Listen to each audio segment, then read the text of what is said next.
Well, good afternoon, everybody, and welcome to the aftermath of Groundhog Day. We're actually going to spend one more session focused on Groundhog Day, and then I promise we will be moving on. But those who follow Manifest Investing know that we do obsess on Groundhog Day, and our theme for today is, sing it with me, don't cry for me, Punxsutawney. Good afternoon, Ken. Good afternoon, Mark. And we'll explain that theme, but that theme is quite powerful. But I mean, there could be some sour grapes rolling around here in a few minutes, and we'll just have some fun with it. But yeah, there's a rogue bunch out of the Space Coast chapter in northern Florida that has upset the apple cart here at the finish line, and we'll talk about that. And yes, Ken and I, we wish we were coming to you from Punxsutawney, and with our picture taken at the welcome gate there. It's still on our bucket list, Ken. Well, I used to have a groundhog living under my deck, Mark, but he doesn't live here anymore, so I can't even provide you with a groundhog by my deck this year. I'm sorry. I don't want to know any more about that, just in case the animal was harmed. No animals were harmed in the making. No groundhogs were harmed in this yard at all. He just didn't come back one year, so he was there for 2 or 3 years. So. And I think Kim has been able to join us. She was going to stick her head in the door for a few minutes anyhow. I am. Good afternoon. Took me a while because using a new computer and I have to get everything adjusted. Yeah, I'm probably days away from a new computer myself, and Wendy just has a new computer upstairs too. So you notice that we were admonished for not having proper headwear last week, and Ken and I went out and got ourselves a couple Stormy Chromers. That's what's in the picture there. And that Stormy Chromer is probably going to live on the bull up at the top until the weather is suitable for it. And just one quick comment: this is the new year now. It's not just a few days after Groundhog Day. This is the time of year when the Value Line company reports in their standard edition actually toggle or ratchet, however you want to think of it. The 3 to 5 year forecast actually moves out a year. And so that has actually begun with this week's issue 1 update. And one thing that I can report on is they seem to be doing some pretty good TLC or QC in what they're doing. And I'm impressed by what I'm seeing so far with the updates. Just finished issue 1. That data should be out either today or first thing tomorrow for all subscribers. But it does look like there's a little bit of stability returning, probably just in time for one of those Ken Kavula Facebook moments here. I don't know. All right, let's go ahead and get underway. Our standard boilerplate disclaimer: no investment recommendation is intended. We'll talk about real companies in real time. Not too much analysis today, but a little bit of at least storytelling. This is an educational demonstration. It's all about illustration and basically taking the concepts, methodologies, techniques, and philosophies of the modern investment club movement and sharing them and expressing our opinions and views on them. We're basically talking about 8 decades now of success demonstrated, and we want to share that and learn from it and, frankly, prosper from it. Please do your own homework before making any decision. Keep in mind that we might actually own companies that we talk about, hold in our personal portfolios. Our monthly roundtable is generally the last Tuesday of every month, 8:30 Eastern time. You can come in your jammies with your favorite beverage. And again, we share some ideas and a little bit more detailed analysis on some stock ideas to study. If you'd like to have a roundtable reminder via email, send an email to nkabula1@comcast.net. And again, if you have anything else on your mind, including questions about this session or suggestions for the future, our 2 email addresses are shown there. Yeah, Mark, could I ask that if you do send an email to Natalie, that you mention somewhere in the title of the email or in the body of the email the word roundtable? Natalie gets a lot of mail because she does a lot of secretarial work for a lot of the clubs in the area. And we're having a little bit of difficulty sometimes when somebody says something like, add me to the list, and that's all we get. So we're maintaining a number of lists. So if you can mention Roundtable, that'll help a lot. Okay. All right, we'll be back to our normal programming next week, but we will spend one more session with the Groundhog. I know I probably said that last week, but I was wrong. Yeah, we're going to talk about Groundhog 15 results, the 2021 results, and just a moment with the best small companies. Do want to talk a little bit about that Chinese hotel firm, Ken, so remind me if I forget. But we will return to these, and I actually think I'm probably going to read my inflation homework. But if you have anything else on your mind, please let us know and suggest a way. We do have a few mailbag questions that we probably will tackle next week also. All right. Well, here's the theme. I was going to play, Madonna in the background with Don't Cry for Me, Punxsutawney.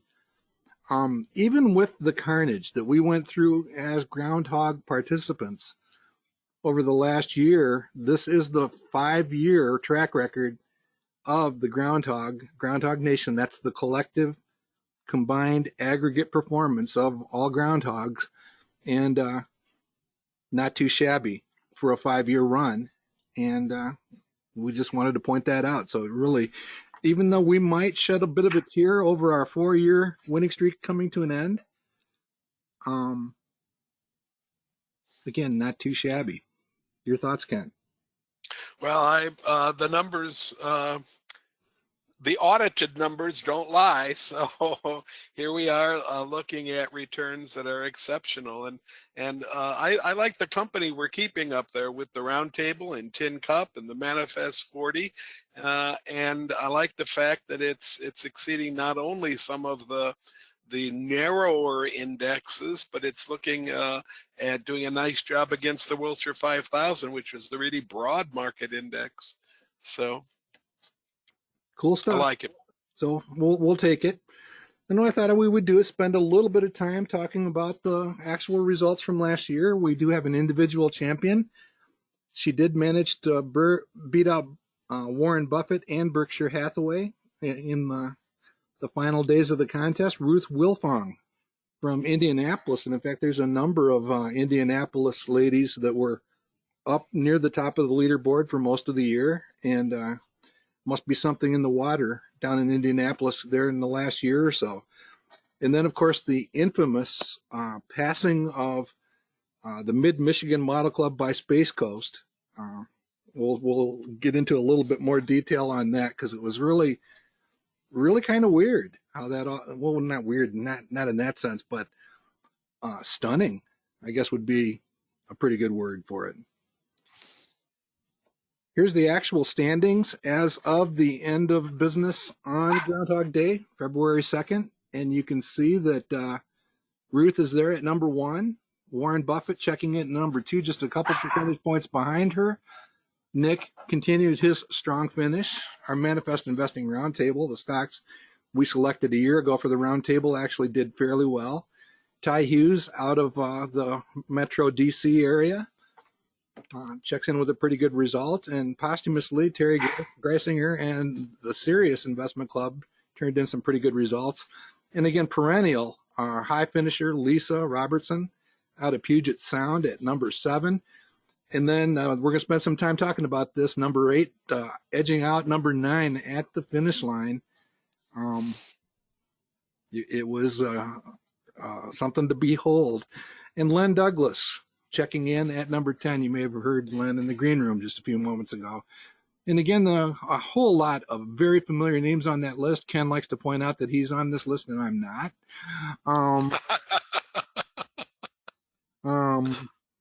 Just a pretty strong performance. We've got 2 benchmarks in there, the Wilshire 5000, that's using the VTI exchange traded fund, and then we added the Value Line Arithmetic, just to make the point that those 10 companies that account for 24 or almost 28% of the stock market capitalization really were chugging away last year. So if you had Microsoft and Google and a few of those in your portfolio, Apple, you did pretty well. Well, Ken, you've got a couple clubs on there. Your name is on there. So go ahead and take your cyber bow and let us in on all your secrets. Well, I told you how we picked the club accounts, how we picked their entries last bull session. It's a pretty mechanical process that we use. The only judgment comes in when I look at the list. If since I'm the final arbitrator that sends them in, if I don't like one of them, I cross it off, and I'm given the leeway to choose 8, 9, 10, 11, depending on where I think a natural break point occurs in the par values that we're looking at. But we're relying for the Family Club and the Wolves Club, that's down at 40 and 37, and for the Baker Club up at 16, and the Mid-Michigan Club up at 9. We're just looking at our own portfolios, including our watch list, including the list of stocks we'd like to own that we've vetted already. And we're putting them in order from highest par to lowest par.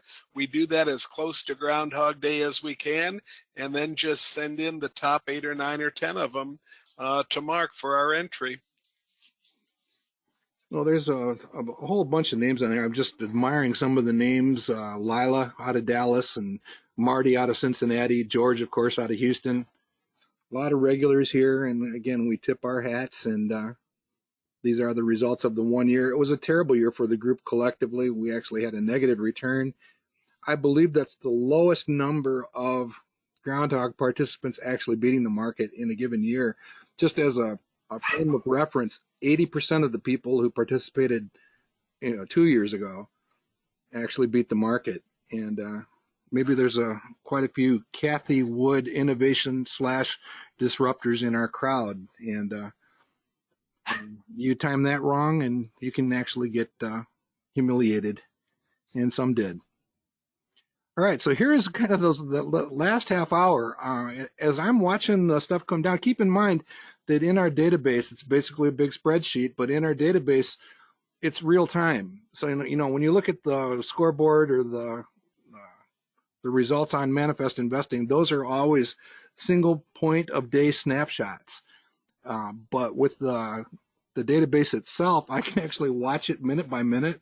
So I was actually corresponding with people from Pittsburgh, members of the Serious Investment Club, and just kind of enjoying how Terry had done so well. And I want you to notice that this was actually 45 minutes before the market closed on Groundhog Day. And you look down here, you have to actually look at the numbers. I didn't resort this, I just grabbed it. And at that point in time, Mid-Michigan was still ahead by $2,000. So as I recall, I don't know, I didn't go back and very carefully look at this, but it seemed to me like Mid-Michigan was the top club for a very long time, several months, every week for several months. Is that your memory also, Ken? Baker gave it a run for its money a couple times, Mark, but you're pretty close, yeah. So they basically, it's kind of like making the first basket after the tip-off at the beginning of a basketball game and leading the entire time, only to have the other team make a shot and lead for 15 seconds. But they led for the right 15 seconds. Because within a few minutes of that, they had actually edged ahead of Mid-Michigan at the close of business. And I checked the numbers a few times. I'm still checking them. In fact, I found a little bit of an irregularity that we may have to do a little more Chad counting as it stands right now. But it was pretty wild, quite a photo finish. And I did not put this slide in the deck, so Ken, I'm going to let you explain what you're. Well, Mark called me Sunday to break the bad news that we had lost by a couple of dollars, and we were talking again on the 4th on what would that have been, Monday, Mark? Yeah, I guess that was Monday. And I just, for the sake of what's going on, before the conversation, I called up the scoreboard and by less than 1 day, one trading day after the contest closed, Mid-Michigan had gone back ahead, and you can do the arithmetic there. That's about $15,000 ahead. And then if you look at the same chart again today, which is still up on the manifest site, Mid-Michigan's moved out to a $25,000 lead over Space Coast. So you're right. You only have to be winning when you cross the line. It doesn't count how well you do after the contest is over, and it doesn't count how well you did up until the last 15 seconds. So I take my hat off to the folks from Space Coast. I'd be happy if something happens to show that there's an arithmetic error. I'd be happy to share this crown with those folks any day, Mark. So leave it at that, and we'll see where it goes, okay? Well, I'm the one who quotes Vince Lombardi and talks about the clock running out and all that kind of stuff, never losing and the clock running out. So I'm just curious, in your role as a sports administrator at a public school, did your football team ever stay on the field and play after the other team left and score points after the other team was in the locker room showering up? Or no, I don't think that happened, Mark. Because that's what I think Space Coast's reaction would be to this line of thinking. As my tormenting nephews say, they just say scoreboard, and the scoreboard at the point where it matters. All right, good, clean fun. Here's our creed. We really do believe that the lessons of Benjamin Graham, David L. Babson, and George Nicholson Jr., if you're not familiar with those three individuals and you're investing, we would encourage you to come to know them a little bit better. Graham was a very accomplished investor, a professor at Columbia, and basically the mentor of Warren Buffett. David L. Babson is regarded, along with T. Rowe Price, as one of the grandfathers of growth investing. And Mr. Nicholson, obviously, is the grandfather of the modern investment club movement. So we think that the stuff that they believed, the things that they practiced, gives you an opportunity. There are no guarantees in this business, but an opportunity to generate exceptional returns. And I think that really does kind of rhyme with that picture. All right. So here's a look at how ugly it was. No fun at all. Groundhog Nation actually finished behind the Rhinos, I think, for the first time ever in 15 years. That blue bar coming in below the red bar. And this just basically says, boy, it was a tough year for stock pickers. And the market actually did pretty well. Our accuracy for the year was lower than usual, and it actually put a little bit of a dent in the long-term accuracy. That's just simply comparing each individual selection as to whether or not it outperformed the market or not. And Mark, I'm going to ask two quick questions just to clarify. Are the clubs part of Groundhog Nation? Yes. Okay, so Groundhog Nation then, is that all the individuals and all the clubs without the professionals added to it? That's correct. Okay. Yeah, so the Rhinos are the Buffetts, the Abby Cohens, the Eddie Elfenbeins, Motley Fool, all of those people that we've been tracking a bit. We'll show a slide with that. All right. Did you have another question? Nope. Those were the two. Okay, so that just shows. I mean, we'd already been talking about that it's been a rough year for active, especially growth centered stock pickers.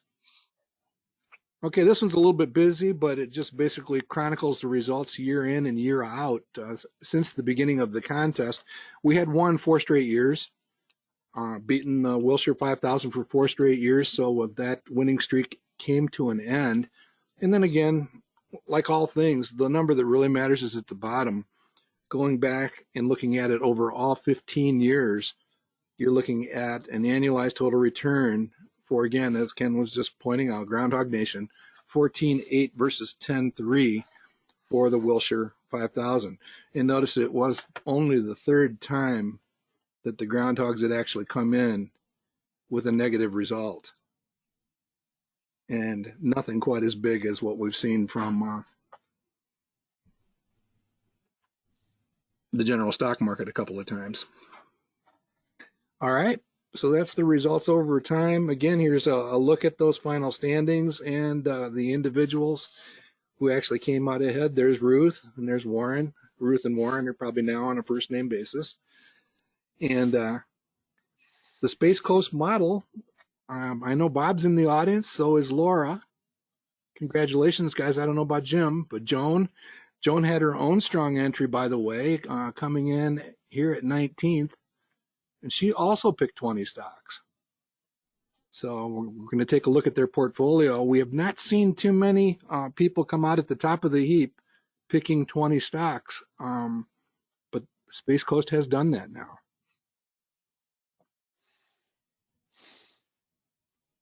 All right, so just a quick reminder of here are the market beaters for last year, those top 25. And again, I just lament the fact that that's probably the lowest number we've seen over time. So we get a Tommy Lee Jones facepalm. All right, just a little bit of heritage. Here are the names of the individual champions over time, going all the way back to Steve Parham and his dog Bo back in the first edition of the contest. I know Ann Manning's in the audience from Houston. By the way, Ann was the beneficiary of another photo finish. Back in the year that Ann won, she was actually in a 5-way battle with 4 ladies from Minnesota that all finished within a few $1,000s of each other. And Ann prevailed there. See Nick out of Pittsburgh, Bernie out of Midland. Midland has actually produced a couple of winners. Andy out of Chicago, and we do have a couple multiple individual champions with Anna Gambar out of Holly, Michigan, and Hugh McManus out of Pasadena. So tip of the hat to all of those individuals. And by the way, there was a photo finish in 2008 that is still being contested. That did come. I seem to be sitting on the wrong side of all these photo finishes, Mark, you know? When you buy the beer and pizza for the accountants, Ken, it's helpful to be in that position. All right. Okay, here's a closer look at Ruth's actual selections. A lot of the people at the top of the charts picked Fortinet, ticker FTNT, and you can see that was an extremely rewarding position for anybody who made that call, and Ruth being among them. Google was also very good to anybody who picked it last year. So both of those were a pretty strong component of the victory, and just a pretty solid result top to bottom. I'm actually a little surprised that Taiwan Semi didn't do a little bit better last year, and interesting, I found a bunch of Thermo Fisher stuff. I posted some in the forum on Hugh McManus's LinkedIn page. We actually shared a trade journal about Thermo Fisher. Just to remind everybody, and again, we have a couple questions coming in about it. The rules of the Groundhog contest stipulate that you're going to pick the number of stocks that you want up to 20, and then the money is going to be divided evenly. So all 5 of these selections started with $200,000 at the beginning of trading on February 2nd last year. So you can gauge that as to who won and who lost based on that $200,000. Right, and knowing that the market was up approximately 16% last year, so actually 16.5%. Anything that finished the year with a 5-stock portfolio above $233,000. There's one that's basically a tie there, but you can see that Apple, Fortinet, and Google all beat the market, and Thermo Fisher just barely did. All right, so here's our group champions over the years. This has been one of the most entertaining things we've done. You can see that going all the way back to Lynn Garbage Cop Ostrom back in the 2007 out of Minneapolis and Crow River, all the way up to present day. I just love to point out that there's a couple 3-time winners here: Bower City, out of Janesville. That is Susan Michelik's group of ladies. They are always at the top of the leaderboard. And I honestly, I pay attention to what they are picking. They use a strategy very similar to what Ken talked about last week, where they actually use their portfolio, their club portfolio. These are stocks that they own that are in this contest, and they consider them vetted, and they just basically try to make the best picks for the contest. And then the Broad Assets Club out of St. Louis, you can see that they're also 3-time winners. And one of the more fascinating things for me about the Broad Assets Club was, we got to looking after they won 3 out of 4 years. They seem to be picking a couple of stocks every year that seem to be poised for liftoff, kind of a Space Coast theme there, literally on the launch pad. And so they're basically with either negative or very low earnings for the current year, projected to just zoom. And they've basically ridden a couple of those to those very strong results that they've got over time. Your thoughts here, Ken? I mean, you guys are in it with the Wolves back in 10. We did a class on this market at the last COVID cancellation conference that we did back in the fall. And we noted that once you start to get some history, you start to notice some things that maybe on a year-to-year basis, they kind of, you don't really look at them and see them, even though it's sitting right in front of you. We have 17 years of experience now with our stock contest, and we're noticing some of the same clubs that have been in the contest for most every single year of the contest, and we notice certain names that always rise into the top 3 or 4 on a consistent basis. And so you start to look at their portfolios, and the biggest lesson that we draw, and then we try to share with the clubs in our area, the biggest lesson we learn is that you don't have to search for stocks that nobody else knows about in order to put in really great entries year in, year out into some of these 1 year long contests, one of these short term kind of games. Most of the time, the winners in our contest, and that includes the 2nd and 3rd and 4th, and sometimes down to the 8th or 9th place, they're putting in just portfolios full of good, solid stocks that most people that are aware of what's going on in the stock market are aware of the companies that they're picking.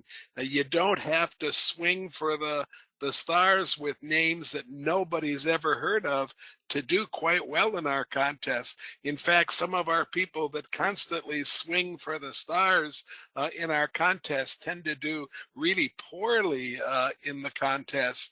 I won't mention any names of any kind while we're sitting here today, but we know that some people that try to pick really wild stocks are giving it 100%. They're either going to smash the top and win, or they're gonna flame out and crash, burn to the ground. And that crashing and burning happens on a pretty frequent basis with people that pick a lot of real wild choices. Yeah, and when you see Broad Assets or Bauer City continuing to perform year in and year out, picking pretty conventional stocks, it's a pretty neat thing. And we've just seen it this year with Space Coast and what they've picked. In fact, here you go. I mean, there is nothing incredibly fence busting about those 20 stocks. Those are all pretty high quality companies, and most of them community favorites. So that's the 20 stocks that they use to ride to the championship. So you don't have to pick those Grand Slam opportunities, and you don't have to strike out. All right. Did you have a comment on that, Ken? Well, I'd like to talk to the Space Coast people at some point. I'd like to open up a conversation. I wonder, for example, if they would still be devoting 15% of their portfolio to home builders. I noticed they have 3 home builders in this group of 20 different stocks. But all in all, except for that observation, This looks like it's pretty well diversified. It has small, it has medium, it has large, and especially if you measure small, medium, and large the way we do, by sales growth rather than by amount of sales being made, I just, I really think that this is a great portfolio. I'm just interested in where they're sitting right now with this whole housing idea. If you add Home Depot and Lowe's to the housing mix, that's a quarter of the portfolio in housing or housing related stocks. So it'd be great to be able to sit down with that club and have a conversation, once in a while. Yeah, and one of the things that you're actually going through and doing right now is something that I think is one of the potential opportunities with the contest itself. And I'll have all of the portfolios displayed, and I think Kurt will have the scoreboard out within the next day or so also, so you can actually answer that question. Did they return to a 25% position with the stocks that they selected for this year? Because they obviously have an entry in for this year also. So you can see if they shifted gears or if there's an area of emphasis. And, I would say, checking in on some of these people who seem to be lurking near the top of the standings year in and year out makes a lot of sense. Yeah, unless I'm missing it, Mark, I think the one place, and I notice it in a lot of entries to contests, the one place where they might have been able to blow way past the Mid-Michigan Club is if they would have included a bank or two in this portfolio. I don't, and again, unless I'm missing the name of the company, I don't think I see any. I think the closest I see is an insurance company on the You've got list. Progressive. Yeah, but I don't think I see any traditional banks or lenders or anything like that. So really, really great portfolio, however.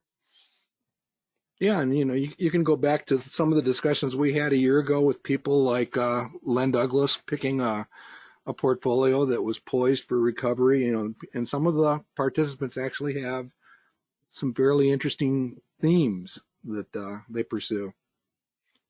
All right, here's a quick look at some of the rhinos that have actually won. And I don't remember if I failed to just note some of those years or if we actually skipped celebrity groundhogs for a few of those years, but I did want to use this to point out that Warren Buffett is a repeat winner now. So was Ken Hebner. Ken Hebner, by the way, can run extremely hot or extremely cold in any given year. And then we also do like to point out that Brown Small Company Fund, which, by the way, had a terrible year in 2021. And we talked about that a little bit last week. All right. And then, of course, this chart's a little bit busy, but it makes the point of time in the market, 15 years for some of our participants. And the y-axis is literally how much these particular participants have beaten the market over time.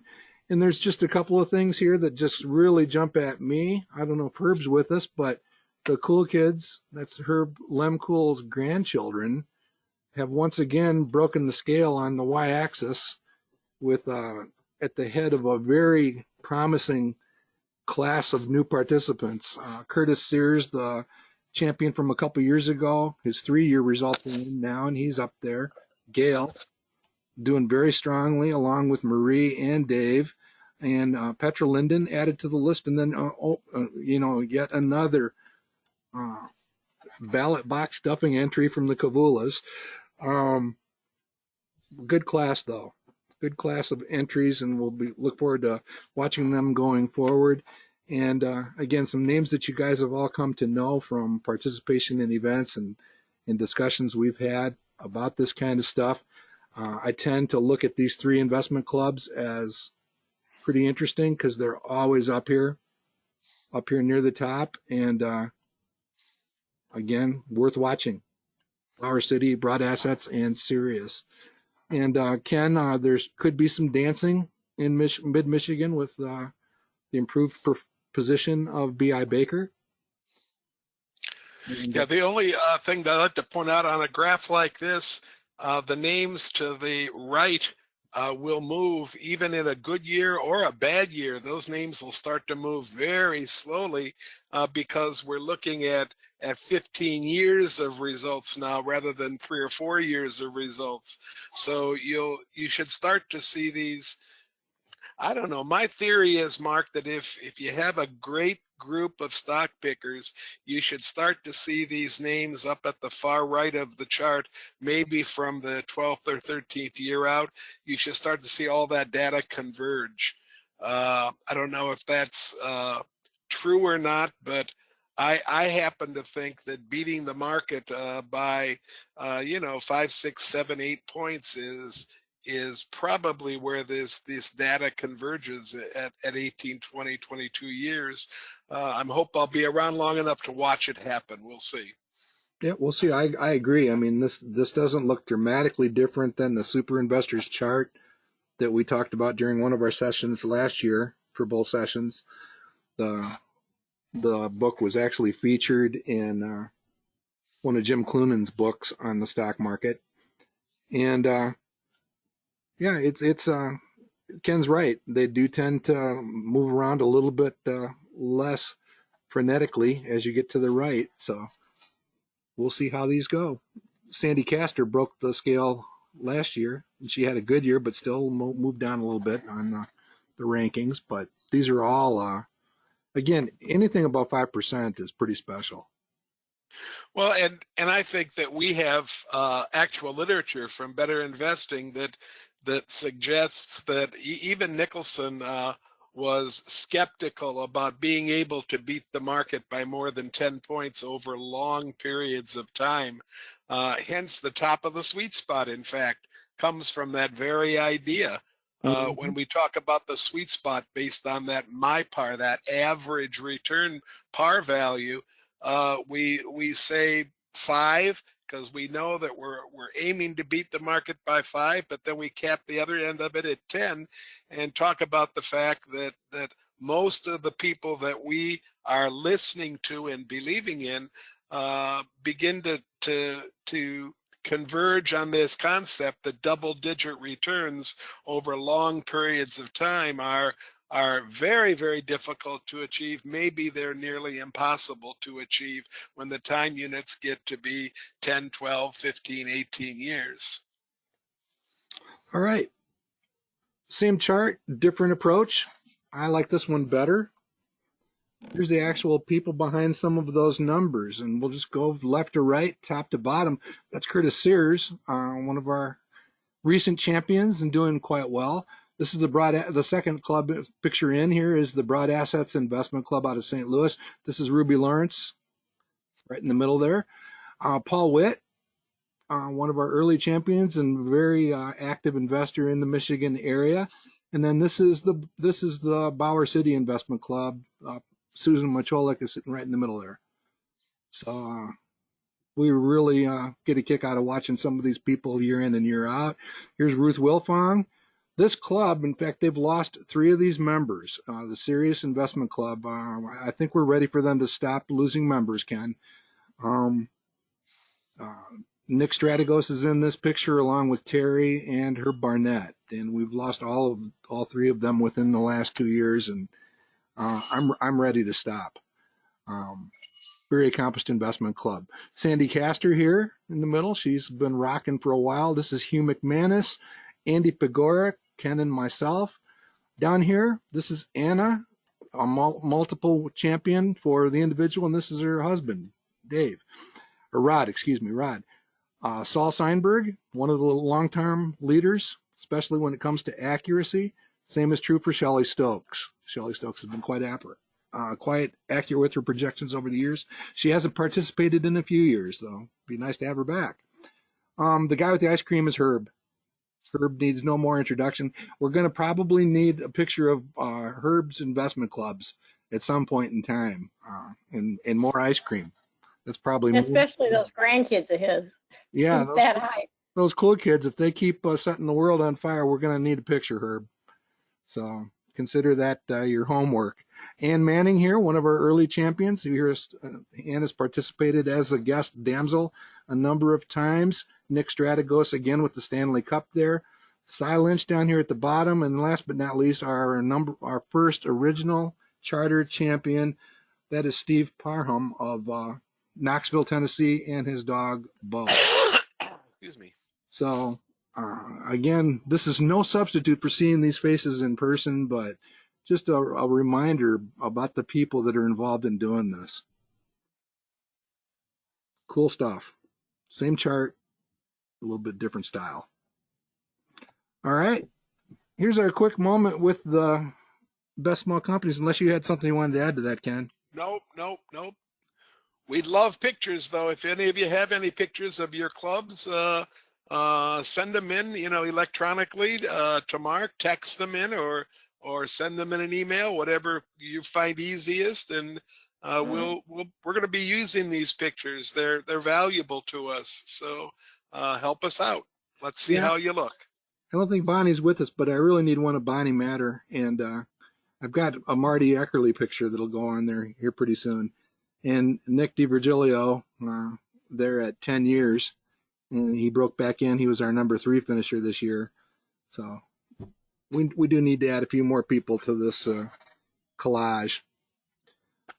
All right, so here's our best small companies. We have fallen back behind the market again a little bit. Our single replacement of Pachira in place of eHealth is continuing to give us a little bit of a boost, but we would like a little more.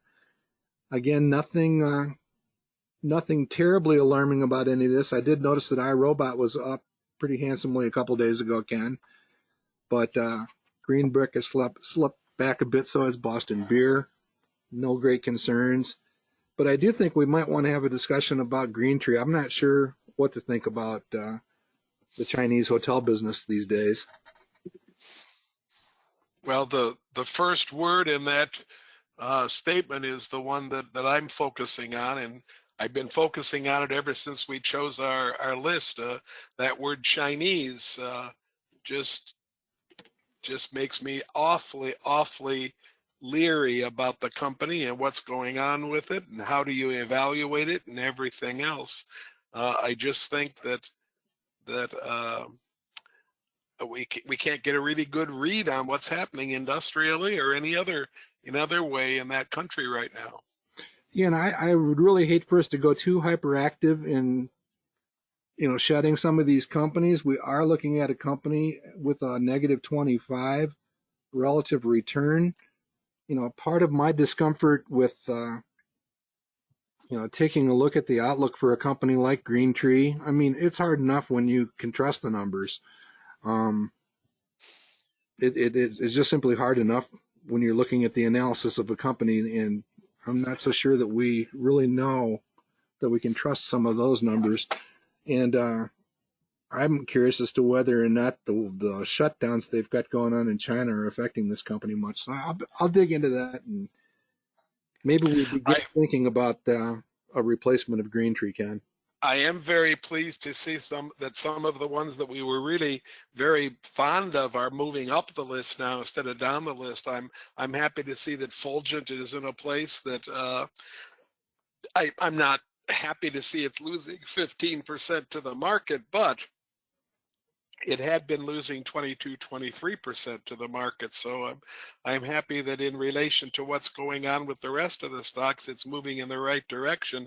I'm especially happy about Gentherm. Gentherm was one of my most favorite companies on this entire list, and I'm really happy to see where it's sitting right now.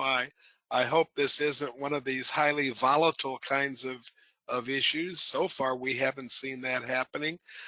We're also noticing, Mark, if you look carefully, we're noticing our banks that had moved into slightly negative territory 2 or 3 weeks ago. The banks are moving into positive territory again, and pretty nice positive territory, 4 to 8%. I'll take that almost anytime you want to give it to me, Yeah, I'm with you. I think Boston Beer has come back down again pretty significantly. That's probably among my personal favorites for this list. And although I got to admit, I really liked eHealth. I thought maybe we were going to turn the corner on that challenge. Um, I'm pretty Well, good. its relative return is less than where it was when we threw it out of the portfolio, isn't it, Mark? Wasn't it down in the mid 40s when we threw it out? Well, we threw it out at 29.97 that you see here, and Okay. it's All right. down. It's actually down around 24 now. Okay. So you and Vladimir were right. All right. Here's my last nudge. I'm gonna get a chance to do some reading here.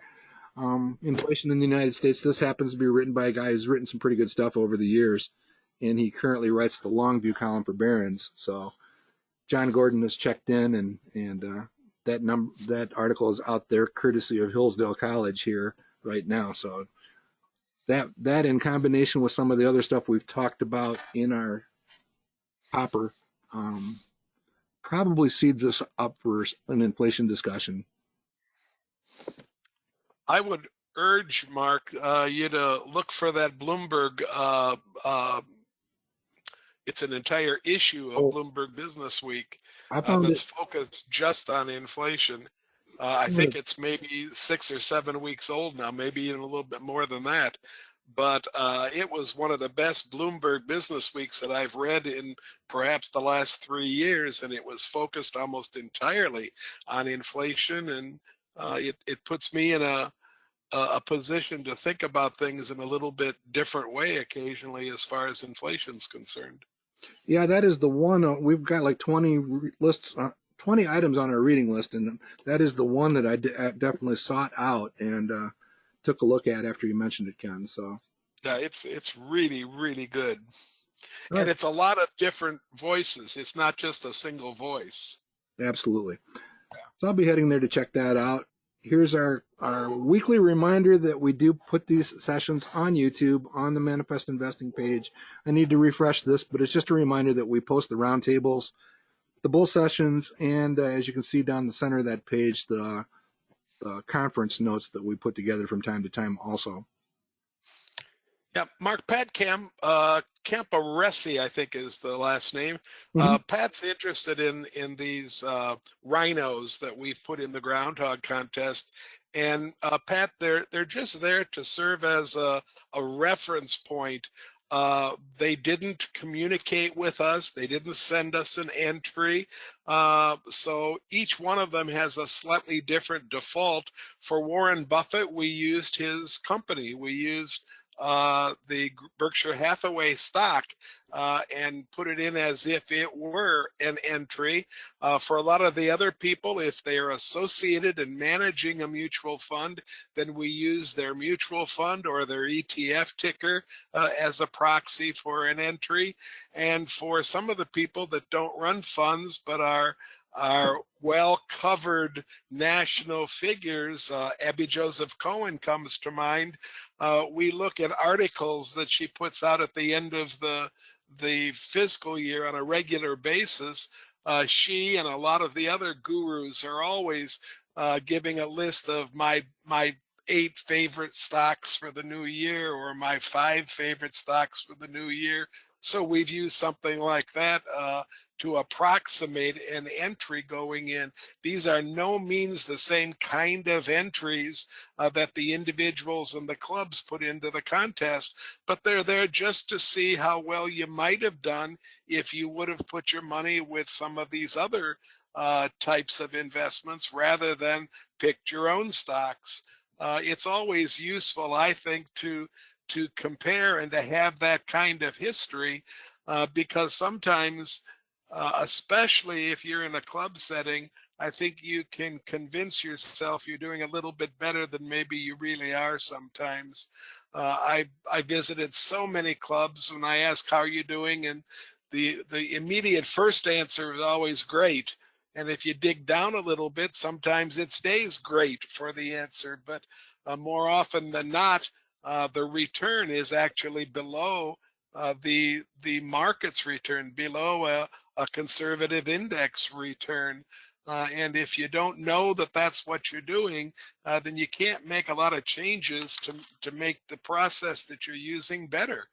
I think you have to want to make the process better, and a good impetus for that, a good push in that direction is to know that right now you're not doing as well as the market's doing even. So that's why we use these kind of entries throughout the contest. And again, if you notice, our groundhogs stack up really, really well against most of these other professional opinions. Yeah, and that's been true for years. Jim Cramer's are actually stock picks that he made the week before the groundhog. Keep in mind that Abby participates in the Barron's Roundtable, so she actually does name stocks. We covered the actual selections during last week's program, so if you want to go back to the roundtable from a week ago, we actually detailed those selections during that session. All right, so Ken, unless you've got anything else, I'm just going to leave us with one more picture from Ellen. Ellen is a investor in the community from the Sacramento area, and she is currently off the coast of Antarctica. And she has sent back on her Facebook page, she has sent some incredible pictures of that area, including her trek down in South America to get there.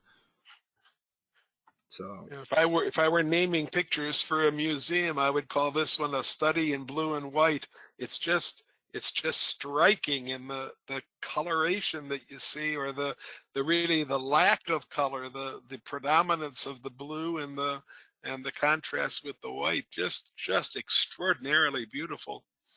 Yeah, I can't imagine. It's spectacular. And she sent back some pictures of sunrise or sunset the other day that you talk about pink and orange. Oh my gosh. Probably destined to be a cover on our next successful investing series, Ken, which we probably should kick around here before too much longer. All right. Any other thoughts or comments? I think that we've stayed up real well. Laura, I want to thank you for answering some of the questions in the back room. It's always great to have somebody else in the back there. Laura is a member of that Space Coast chapter, and she's been sitting in the back room with us this afternoon in case we got into a verbal brawl about who actually won what. I don't think we're ever going to get there, Laura. So, congratulations yet again. Yeah, we'll get there. And again, I was hoping to have them out before this session, but the actual individual portfolios, so you can actually see what people have been selecting, will be available here within the next couple of days. And that scoreboard for the new year will be available here fairly soon too.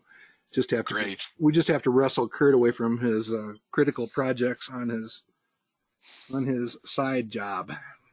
Yeah. Okay. Thanks, Ken. All right. I'll talk to you later. Thanks for attending, folks. We appreciate your attendance. All right. Take care, everybody.